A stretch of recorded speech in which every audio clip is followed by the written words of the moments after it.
It didn't come like a planned project. I mean, it kind of grew on me.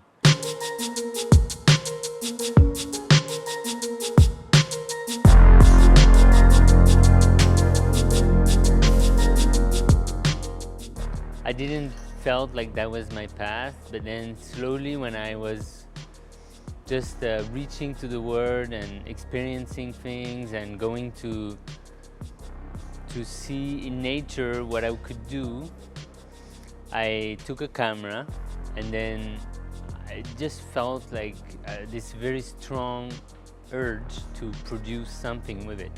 And in relation to nature, where I was passionate about always, I went to take walks there, and walks that could last days or weeks. And when I reached a place that felt really strong, I started to take self-portraits. And that's how it started.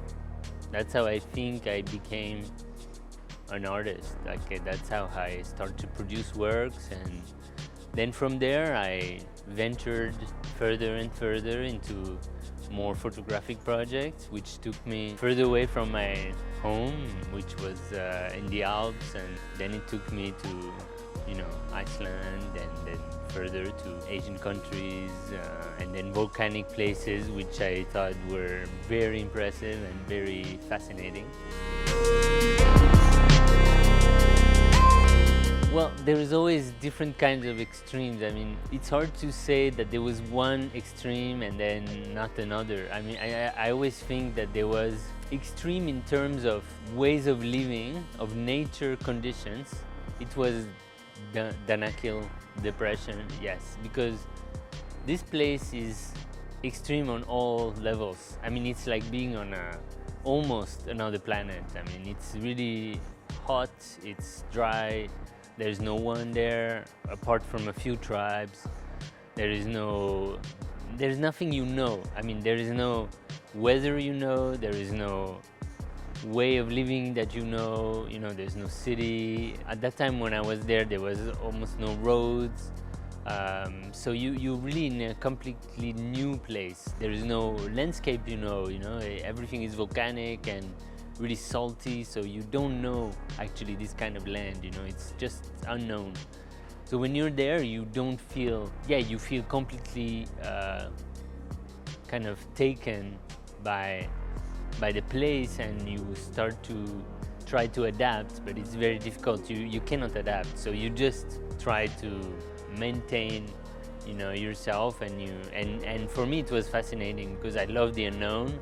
I love what's uncontrollable. I love to be kind of letting myself in this new set of environment, and so it was a very inspiring place for me. Of course, I could not control everything from the beginning. I mean, I didn't plan every place I would take a photo, and it's the same with the photo itself. I'm not planning on controlling each photograph.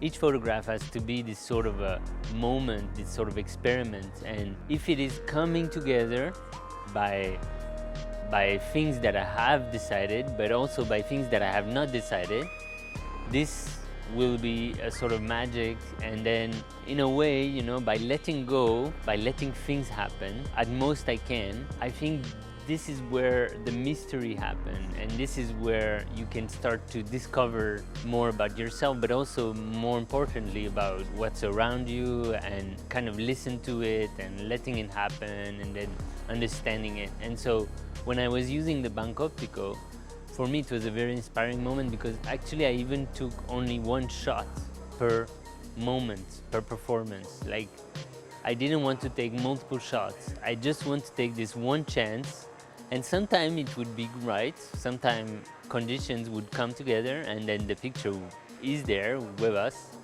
and sometimes it's not, and sometimes that's just becoming a memory, and then that's it, the picture is lost. I have no trace, and I think that's beautiful. I mean, it's because it's kind of a utopic way to see photography, but I think for me this is the more meaningful way of seeing photography. Photography has always been for me, has always been about capturing this one instant, and then things kind of float away and disappear.